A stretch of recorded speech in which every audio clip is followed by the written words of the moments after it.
Oi, gente, boa tarde. Meu nome é Fernanda, eu tenho 30 anos, eu sou mãe atípica. Eu tenho 4 filhos no total. A minha mais velha é Clarice, aí depois o meu enteado, né, que é o meu filho do coração, Flavinho, com 7. Depois vem o Isaac, de 6, e o Bernardo, de 4 anos. Isaac ele é autista, com TOD também, que é o transtorno opositor desafiador. É muito difícil, muito difícil. É bem mais complicado do que simplesmente uma criança autista. E ele é hiperativo. Tem o Bernardo, de 4 aninhos, né, que também é TEA, só que só o autismo mesmo. O Bernardo, ele tem uma dependência maior, porque ele tem 4 aninhos e ele usa fralda em tempo integral. Ele não deixa remover a fralda. Tem pânico de piniquinho, de troninho, de assento redutor, de privada, de qualquer coisa que deixe ele solto. Inclusive ficar sem a fralda, né? Eu tô limpando a casa agora, a essa hora, agora é às 3 e pouquinho da tarde. Por quê? Eu acordei hoje a primeira vez às 4 horas, porque o Isaac bateu na porta pra usar o banheiro. Ele usou o banheiro. E agora que a gente tá de férias, que ele tá de férias, né? Desde sexta-feira ele tá de férias. E ele acorda. Ele estuda de manhã, porque ele fica mais tranquilo de manhã, então eu optei por colocar ele de manhã. Ele, ano passado, era do período integral, era maravilhoso, agora ele tá em meio período. E é super complicado, porque ele estava acostumado com uma rotina que ele estava na escola de segunda a sexta, num período bem longo. Agora, com ele só no meio período, é um tanto complicado para fazer qualquer coisa. Aí ele vai pra escola de manhã, à tarde eu pego ele e ele fica em casa comigo. Já os meus outros 3 são do integral, vão pra escola, pegam transporte, saem daqui umas 7 horas e chegam em casa em torno de umas 4h30, 5 horas. É complicado. Como eu falei, ele estuda de manhã e por isso ele tem uma rotina muito pré-estabelecida.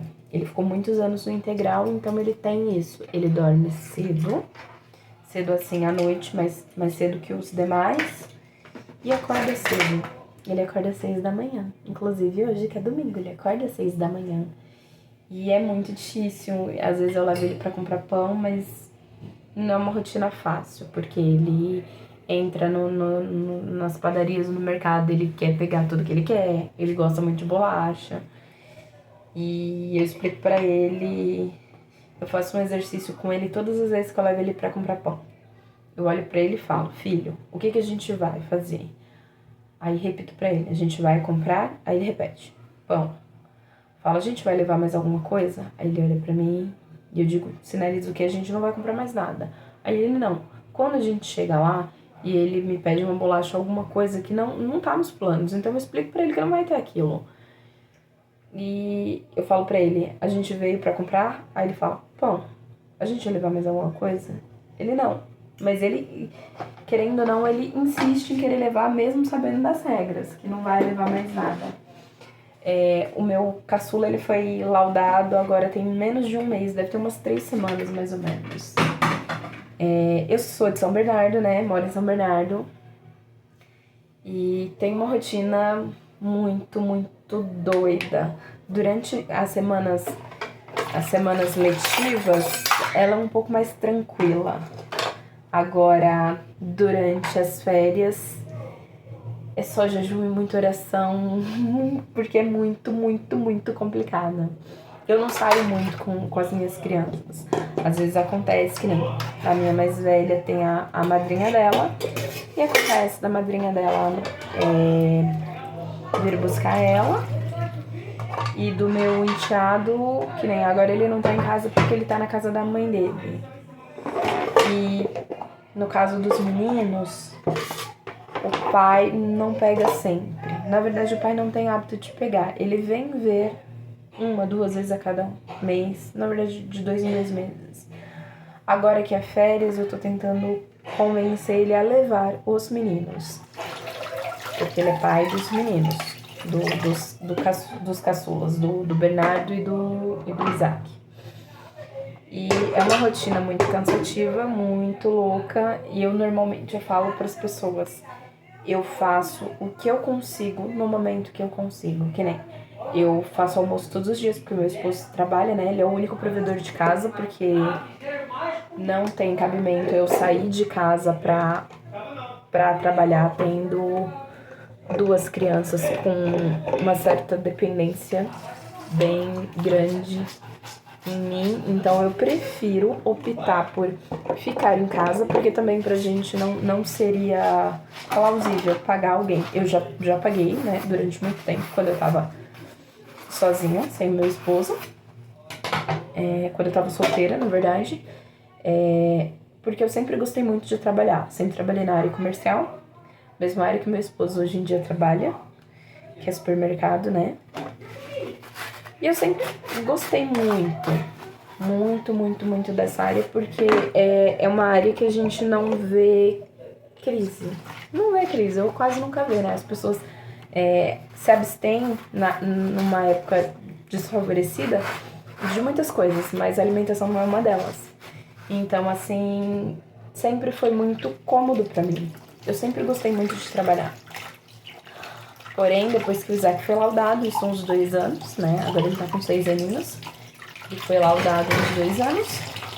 Como autista, ele é do nível de suporte 2, então ele não é autista leve. Ele é autista moderado. Ele é muito agressivo, autoagressivo e agressivo com os outros. Se por acaso as pessoas tentarem conter ele bate muito a cabeça no chão. Ele tem algumas estereotipias, mas o que me preocupa muito nele é essa agressividade, porque ele é uma criança muito grande pro tamanho. O Isaac bate mais ou menos aqui em mim, em torno do meu colo aqui. E ele é um menino muito forte, então a gente leva ele pra terapia. A gente tenta trabalhar muito essa questão nele, dele ficar mais calmo, porque, querendo ou não, a minha mais velha é menina e ele é praticamente do tamanho dela. Então, daqui a alguns anos, eu sei que ele vai ser mais forte que ela. Ele já é um pouco mais forte do que ela, mas que ele vai ser muito mais forte porque ele é menino. E, biologicamente, ele é predisposto a ser mais forte que ela. Então, a gente sempre tenta trabalhar o psicológico dele, toda essa questão. É bem complicado. É uma rotina muito complicada. E eu queria dividir. A intenção dos meus vídeos é dividir com outras pessoas o que eu vivo. Porque cada autista é único. E cada mãe é uma mãe. Cada história é uma história. Nós somos singular. Porém, eu acredito que a comunidade autista se sinta invisível. Eu me sinto uma mãe invisível. Eu me sinto melhor quando eu tô com outras mães que entendam quando eu falo: nossa, hoje eu não consegui dormir, hoje eu não consegui pregar o olho porque o meu filho tava muito agitado, ou porque o meu filho tava muito choroso. Entendeu? Não é toda mãe que você vai dizer isso que ela vai te entender. Mas quando você é mãe de uma criança ateia, você pode ser que o seu filho não tenha vivenciado isso, mas você já viu esse comportamento em outra criança, ou você sabe exatamente qual que é a angústia da mãe. Pra mim, hoje em dia, uma das coisas mais difíceis é trabalhar com o futuro, com a expectativa do como vai ser daqui pra frente. É que nem eu tenho muito apoio do meu esposo, a gente tem pouco tempo junto, a gente é praticamente recém-casados.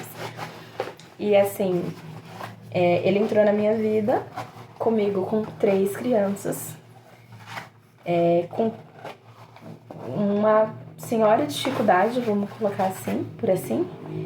E ele me trouxe mais um filho, né? No caso do meu enteado, do Flavinho. E a gente luta dia após dia pra um entrar meio que na rotina do outro. Porque é que nem eu agora que as crianças estão de férias, eu cozinho todos os dias, o que já é bem trabalhoso. Consegui me programar pra dar café pra todo mundo, pra à tarde colocar eles pra fazer um lanche. E eu acho que assim, a minha maior dificuldade hoje é que eu não vejo nada acontecendo. Eu não tenho essa facilidade de pegar as minhas crianças e ir num parque. Por quê? Porque eu passo o dia todo sozinha com eles. E o Isaac, ele demanda muita cautela ao sair com ele. Eu tenho sempre que explicar com muita antecedência que a gente vai sair, para preparar a cabeça dele, para preparar a frustração. Há alguns anos atrás, há mais ou menos uns 2, 3 anos atrás, ele chegava a ter ataque cardíaco de sair na rua, de ter contato com o mundo exterior. E já o meu caçula, o Bernardo, ele tem a dificuldade que ele é muito bebezão. Então ele é a criança que ele quer colo, que ele não gosta de andar, que pra você sair com ele, você vai ter que pensar se você precisar trocar essa criança, porque ele faz uso de fralda, então tem que considerar N situações. E às vezes, assim, o desgaste da gente é tão intenso que às vezes eu não sinto vontade de sair, eu não sinto vontade de levantar. É um pouco difícil, acho que para outras pessoas ouvirem isso, mas é uma realidade. É uma realidade que eu acredito que não seja só minha. Que o dia seja tão exaustivo que tem vezes que nem agora. Agora, como os meninos estão meio gripados, eles estão fazendo uso de loratadina, que é antialérgico. Então, como eu medico eles após o almoço, chega de tardezinha, eles ficam mais cansados. E pra mim isso é uma situação assim que nesse momento é bom, porque não deles estarem doentes, mas do antialérgico, do uso do antialérgico pra gripe, pra alergia, enfim. Porque agora, nesse horário que eles estão dormindo, eles vão dormir, se muita sorte, por 1 hora. E agora eu tô lavando a louça do almoço que a gente almoçou meio-dia, porque as refeições precisam ter horário, porque eu faço a marmita do meu esposo antes dele ir trabalhar, tudo, então eu tenho que me preparar para um tanto de coisas. Eu, principalmente agora com o Isaac especificamente de férias, eu preciso levantar super cedo, mas eu sou noturna, então assim, o meu esposo chega em casa por volta de umas 11h30, 11h40, e eu tô acordada, porque eu espero ele pra gente ter o nosso tempo de qualidade juntos, porque a gente passa o dia todo sem se ver, não consegue se comunicar sempre, ele até me cobra um pouco dessa comunicação, mas é que com as crianças, principalmente eu estando com as crianças, a minha atenção tem que estar direcionada especificamente a elas. Então, assim, é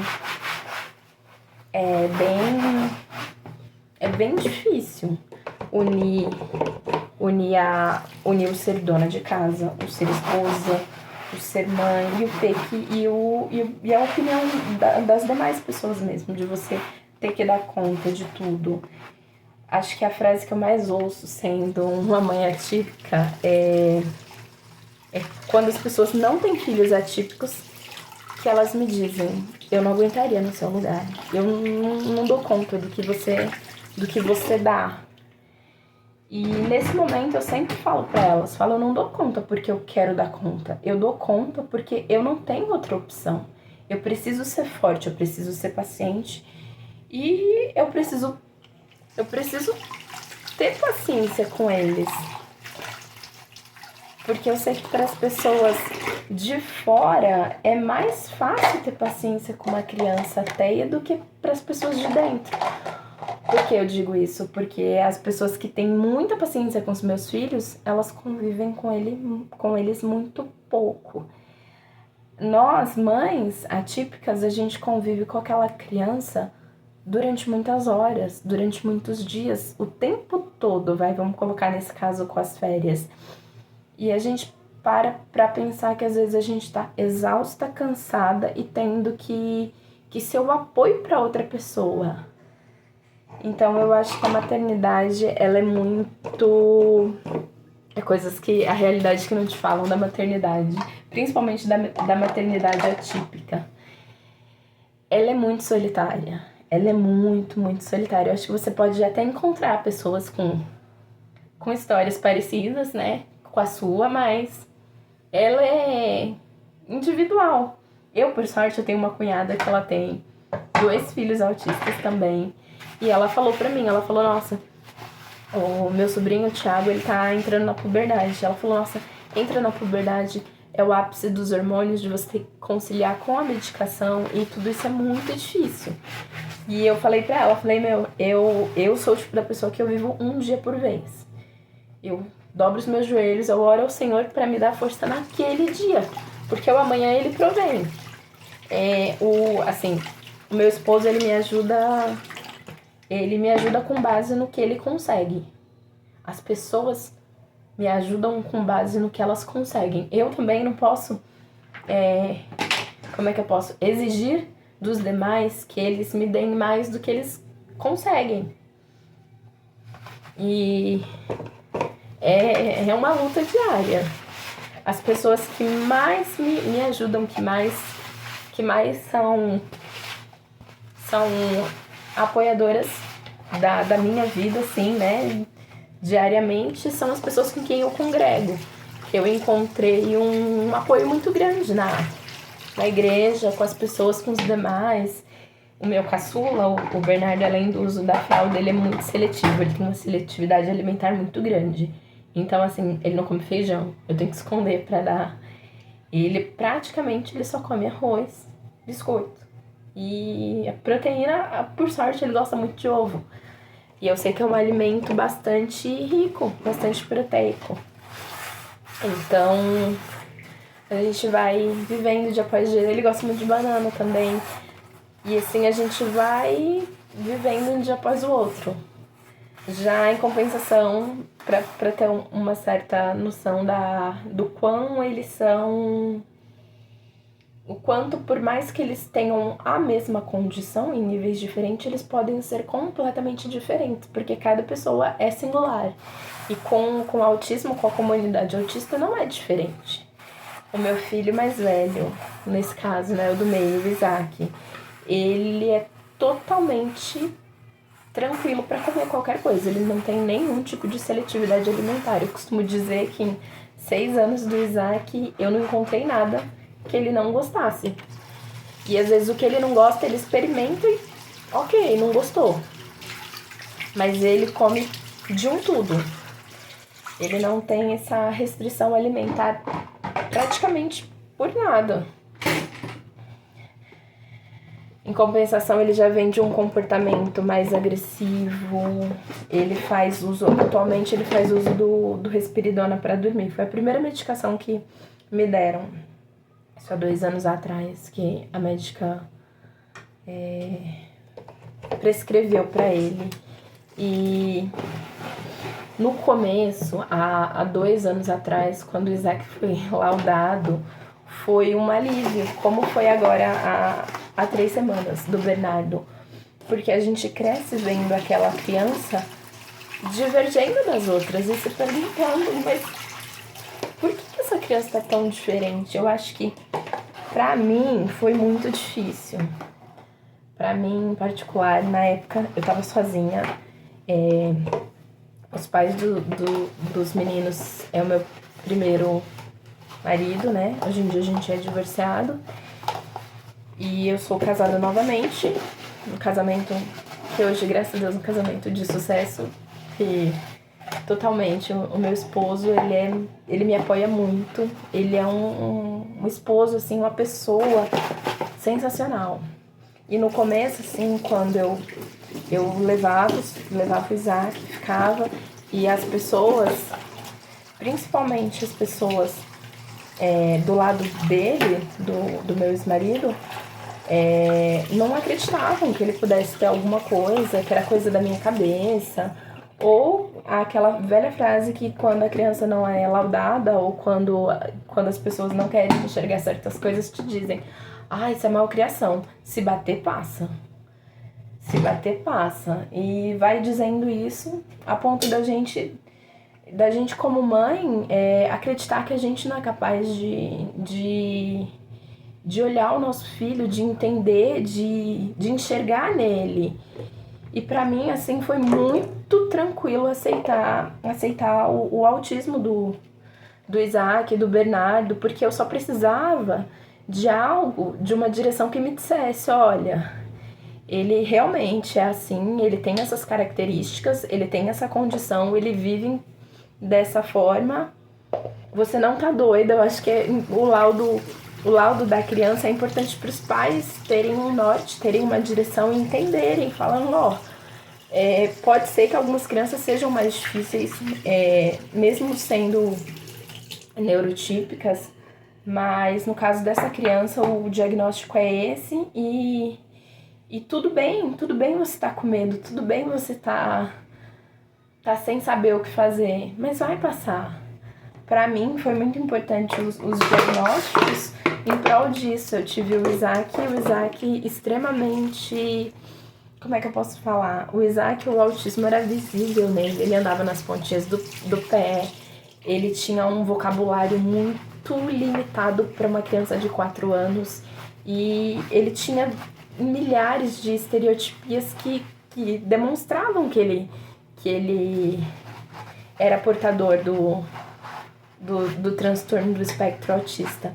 Então, assim, pra mim foi um bálsamo quando alguém virou pra mim, quando a psiquiatra, na verdade, né, virou pra mim e disse: não, mãe, você não tá doida.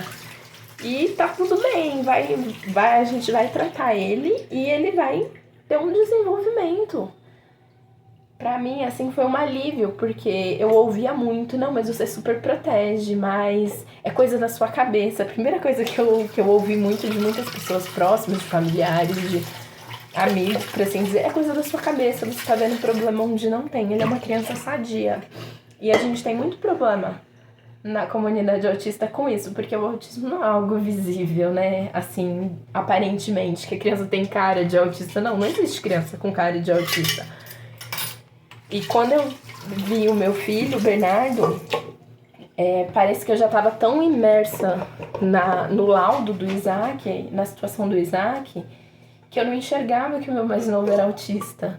Eu precisei de pessoas, de amigos, de pessoas muito próximas, muito carinhosas, para me dizer, para olhar para mim e falar: Fernanda, você não tá vendo que você tem um bebezinho, que ele não aceita o desfraude, que você tem um bebê que ele quer colo, que você tem um bebezinho que o vocabulário dele se resume a mamãe. Sabe, na época, realmente, com 3 anos e pouquinho, o meu filho basicamente só falava mamãe, que a gente conseguia entender. Hoje em dia ele pede água, ele fala água e mostra o copo. Hoje em dia, realmente, depois que a gente passou a olhar pro Bernardo, a minha mãe mesmo, que é muito apegada a ele, não conseguia enxergar. Então eu acho que isso é muito comum, não é negar a verdade, mas é que a gente ficou tão imersa num diagnóstico, e do Isaac era tão gritante que pelo B ser autista leve, a gente não enxergava os sintomas, a gente não enxergava as estereotipias dele. Precisou da minha melhor amiga e do meu esposo para olhar para mim e falar: você precisa lutar por ele também, você precisa olhar para ele. E foi eu aceitei assim, acho que nunca dá pra gente dizer que a gente aceita super bem. A gente aprende a lidar. E a gente aprende a lidar diariamente. Não é fácil. Eu encontrei pessoas com histórias parecidas com a minha. Eu encontrei pessoas com histórias completamente diferentes da minha. E eu encontrei pessoas que sentiam o que eu tava sentindo. Que quando eu sentia vontade de sentar e chorar, falavam, senta. Senta, porque tem coisas que as pessoas não podem tirar de você, que você precisa vivenciar aquilo. Não se imergir nisso, mas vivenciar. Não saber, sabe? É o que eu falo sobre os meninos. Eu me prontifico a estar envolvida com a escola, a saber o que se faz, ao máximo tentar ensinar em casa. E tentar ajudar no desenvolvimento. Mas é muito, muito difícil. É que nem pro Isaac foi um pouco mais simples, porque era algo tão visível que as professoras viam, que a diretora via, então era uma coisa assim que elas acolhiam como se ele fosse uma criança autista antes mesmo do laudo. Porque era algo assim, escrachado, por assim dizer. E quando eu levei o meu filho a primeira vez, eu não levei ele no SER. Aqui em São Bernardo a gente tem o SER, que fica no Ruiz de Ramos. Hoje em dia ele passa pra fazer terapia lá, mas eu levei ele no CAPS. Ele fez todo o acompanhamento. Até hoje ele passa por lá pra se ater à medicação, tanto que ele foi laudado por uma psiquiatra, mas assim, eu levei ele no CAPS e eu acho que ele em 4, 5 consultas em torno disso. E eu lembro dele ser atendido pela equipe multidisciplinar, né, por psicólogos, TO, fono, diversos especialistas, avaliando o comportamento dele. Acho que isso aconteceu umas 2 vezes, mais ou menos, em umas 2 consultas. E em seguida ele passar com a psicóloga olhar tudo e fazer os testes nele. E depois depois na próxima consulta, no caso na quarta ou na quinta consulta, da psiquiatra olhar e falar, mãe, ele é autista. Por que ninguém laudou essa criança, sendo que você passou ele com 8 meses num neuro? Por que não foi visto isso? E eu lembro nitidamente, foi a primeira vez que o Isaac passou no SER. Ele tinha 8 meses. Não era nem SER, eu acho, na época ainda. E ele passou, e eu falava pra médica que eu achava que ele era Asperger, porque ele não mantinha contato. Só que ele era uma criança que ele cantava, ele batia palminhas, ele tinha alguns sintomas. Só que aí, pra mim, foi frustrante, porque eu vi uma criança que eu gerei, que eu pari, que eu criei, que eu crio até hoje, né? E eu vi o desenvolvimento. Eu vi sair da fralda bem cedo, eu vi dar os primeiros passinhos, eu vi as palavras, eu vi acompanhar a musiquinha, eu vi tudo. E parece que de uma hora pra outra me entregaram outra criança que não era minha. Porque tudo que ele fez até uns 2 aninhos e meio, ele desaprendeu. Então ele teve que reaprender a fazer tudo de novo. Então pra mim, assim, foi um choque. Eu ainda falava pra psiquiatra, não, mas ele fazia, ele tinha esse desenvolvimento até certa idade, tanto que os pediatras falavam que ele era normal, que ele podia ser desatento, que ele podia não enxergar tão bem, que ele podia ter uma audição prejudicada. Diziam N coisas, mas nunca foi levantada a hipótese do Isaac ser TEA. Então eu lembro que eu marquei neuro, eu pedi pro pediatra uma guia, né? Pelo SUS, pelo SUS, gente. Pro neuro, e ele passou com 8 para 9 meses no neuro. E ele passou porque eu falava que ele era lento, que ele não sentava. Com 8 para 9 meses ele estava tendo uma dificuldade de manter o tronco na hora de sentar certinho. E que ele não tinha, era exatamente isso, parecia que a gente não era nada, porque ele não mantinha contato visual. E o que a médica na época me disse foi: mãe, você já tem uma outra criança, certo? A Clarice é 2 anos mais velha que o Isaac. E eu falei: sim, eu tenho outra criança. E ela me disse a seguinte coisa: você tá formando o seu padrão de desenvolvimento do seu filho embasado no que você tem com a sua filha.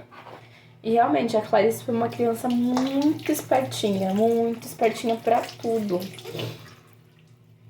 Mas assim, pra mim foi um choque, porque foi como se eu tivesse uma criança neurotípica até certa idade, depois ele começasse a perder aquilo, a desaprender tudo de uma hora pra outra. E é muito chocante. E eu levava ele em consulta, eu procurava saber o que ele tinha. Eu ficava muito em cima. Principalmente porque pra mim era muito, muito difícil. Ele até hoje tem crises no qual ele chora muito, ele se bate e ele bate na gente às vezes.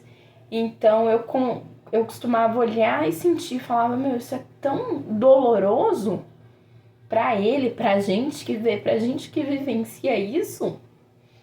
E tanto que o meu filho, o Isaac, ele tem marcas em todo o corpo. Ele tem marcas na bochecha, ele tem hematomas, porque ele se morde nas agressividades dele, ele se arranha inteiro. A gente tem que manter sempre as unhas cortadas, cabelo, ele não pode ter cabelo comprido, que chegou uma época que ele tinha um cabelo um pouco maior, estilo índio, que ele puxava os cabelos.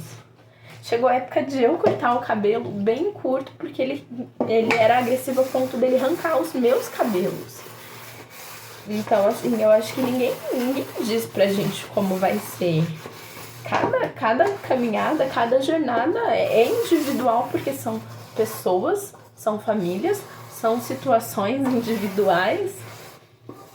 Mas o meu intuito com os vídeos é conseguir filtrar, porque eu acho que uma dificuldade que todas as mães devem vivenciar é que as mães são invisíveis, as crianças não são. Principalmente quando você tem um diagnóstico, um laudo, uma prescrição médica, as crianças passam a ser um número para aquela sociedade, para aquele sistema. Mas eu estava fazendo recentemente uma pesquisa e foi equiparado o sofrimento do doutor, no caso, em boa parte das vezes, né, das mães dos autistas, um sofrimento equivalente a um soldado, um veterano de guerra.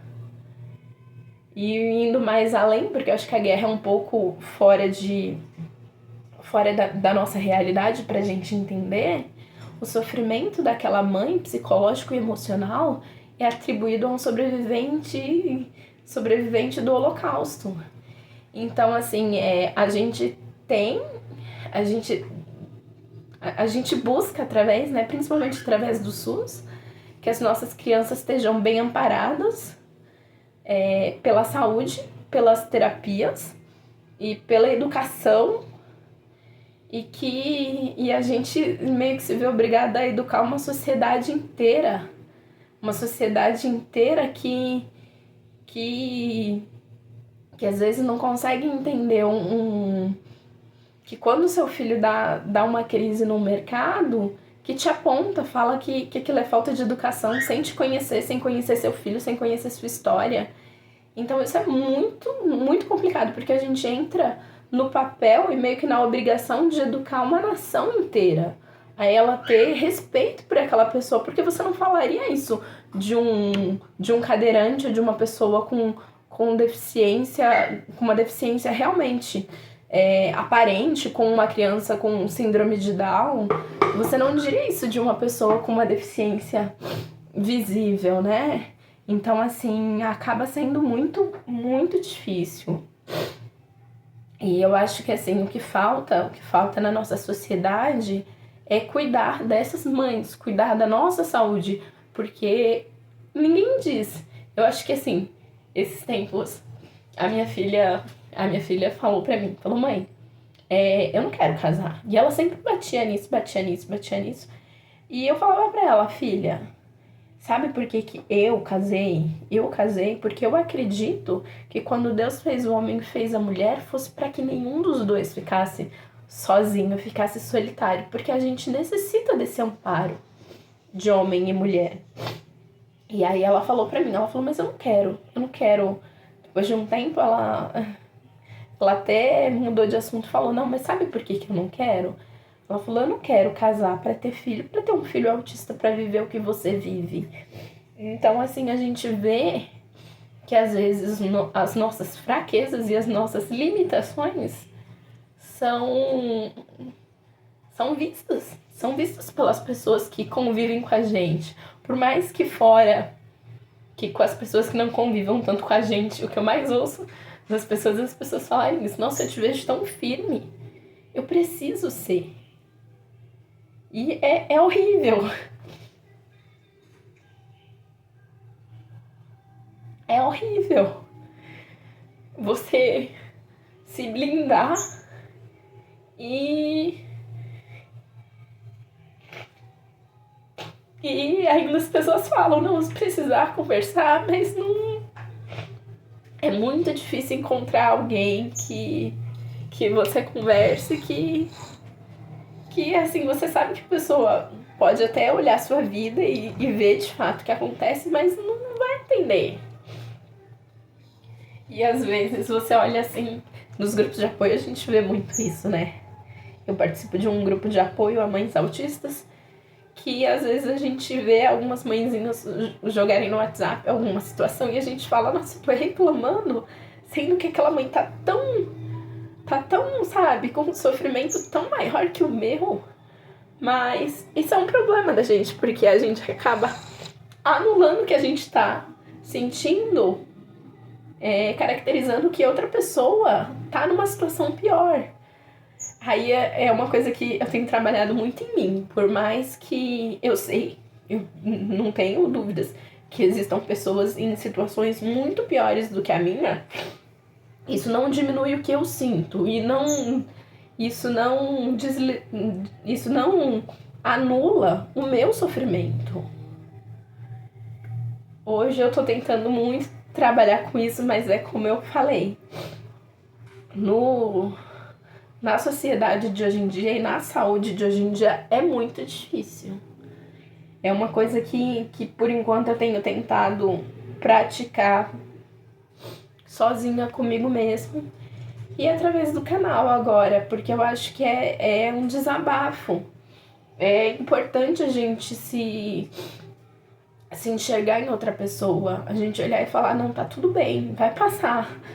Eu tenho muita fé que isso vai passar, que isso é um percurso da minha vida, que é um percurso pelo qual eu vou trabalhar, que não é que isso vai passar, é que quando a gente chega no ápice do sofrimento, de algumas situações, quando você vive outras inferiores, você sabe que aquele não é o auge da sua dor. E você sabe que aquilo vai passar, que aquilo precisa passar. E que a gente não pode se entregar. Gente, eu queria só desabafar isso com vocês. Eu espero que a gente consiga se manter. É que nem eu falei, os vídeos pra mim agora são como um diário que eu tô abrindo pras pessoas entenderem, pras pessoas que vivem a mesma situação que eu, né? Consigam entender que precisa se viver um dia após o outro. Que tudo bem hoje você não tá bem, porque amanhã Deus reserva um novo dia. É como a gente costuma dizer, passado é uma história, já foi. O futuro é incerto, a gente não sabe se vai ocorrer ou não. A gente trabalha com a possibilidade e com a expectativa de se haver um futuro. Mas o hoje, ele é um presente. Então eu acho que assim, a gente precisa sofrer realmente o que as pessoas ou o que a sociedade sufoca a gente para não sofrer nesse momento. Eu acho que é interessante a gente jogar isso para fora, a gente ter esses momentos, não se enterrar no sofrimento, mas poder se dar o luxo de não estar bem, de estar triste, de, sabe? Não falo de nutrir, mas eu falo de jogar pra fora esse sentimento. Porque eu acho que tudo que a gente engole pra gente nos adoece. Então, a minha intenção com os vídeos é mostrar minha rotina, mostrar minha vida como mãe, mostrar tudo, tudo que eu creio que o Senhor reserva pra gente. Eu agradeço por cada um que ficou no vídeo, que me ouviu, que se identificou com a minha história, ou com os meus filhos, ou com a fé que eu professo, né? Que eu acredito muito, muito, muito, muito, muito, que tudo que eu vivo é porque Deus assim permitiu que eu vivesse. E eu sei que todo passo que eu der, Ele vai estar comigo.